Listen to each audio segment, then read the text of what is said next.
মরহুম প্রেসিডেন্ট জিয়াউর রহমানের ৬৮,০০০ গ্রাম বাংলার কৃষক শ্রমিক মেহনতি মানুষের উৎপাদনমুখী ও স্বনির্ভর বাংলাদেশ চাবিকাঠি এবং এশিয়া মহাদেশের সর্বকালীন 3 বার সফল প্রধানমন্ত্রী দেশ বরেণ্য নেত্রী বেগম খালেদা জিয়ার বাংলাদেশ জাতীয়তাবাদী দলের আজকের বেলেশিয়া শাখার সম্মানিত সভাপতি ও আমার বন্ধু জনাব হালিম ভাইকে আমার রক্তিম শুভেচ্ছা দিয়ে এবং শফিকুর জাতীয় নির্বাহী কমিটির সদস্য জনাব শফিকুর রহমান কিরণকে আমার সালাম গ্রহণ করার জন্য আসসালামু আলাইকুম।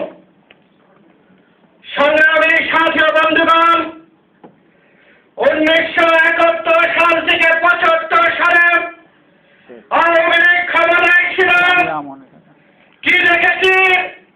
74 সালে দুর্ভিক্ষ দেখেছে, ডাস্টবিনের খাবার শিকার মানুষ কারাকারি করেছে, তাদের শাসন আমলে কলা পাতা দিয়ে লাশ দাফন করেছিল। সংগ্রামী সাথী ও বন্ধুগণ, আবার আওয়ামী লীগ ক্ষমতায় আসলেন।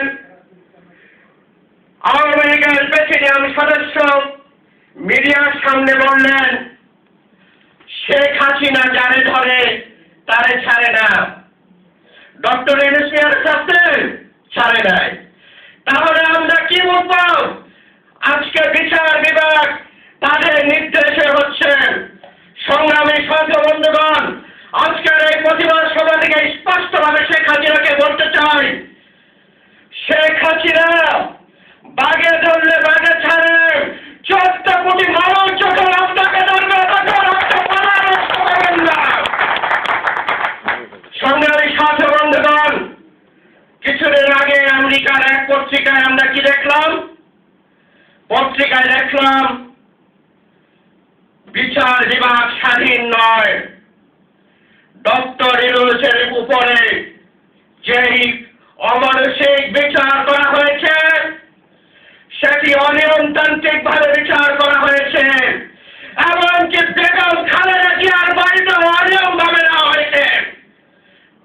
সংগ্রামী সাথী বন্ধুগণ, আজকে দেশের মানুষ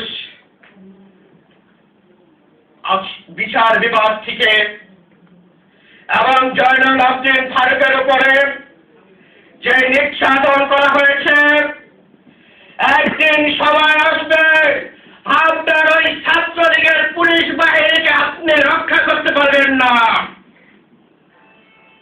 আপনার ওই পুলিশ বাহিনীকে জয়নুল আবদিন যেভাবে নির্যাতন হয়েছে, আমরা আপনাকে প্রয়োজনে ওই কাঠ গলায় দাঁড়াবো। আজকে কি দেখলাম? সমস্ত কিছু শেখ হাসিনা বলে এ হচ্ছে এই তার ভাষা। সংগ্রামী সাথী ও বন্ধুগণ, আমাকে যেহেতু শুভেচ্ছা বক্তব্য দেওয়ার জন্য হালিম ভাই বলেছেন এবং আগামীতে চলমান আন্দোলন করে শেখ হাসিনাকে অসহযোগ আন্দোলন করে আবার এই দেশে শেখ হাসিনাকে বিদায় করতে হবে। এই বলে আমি আমার বক্তব্য শেষ করছি।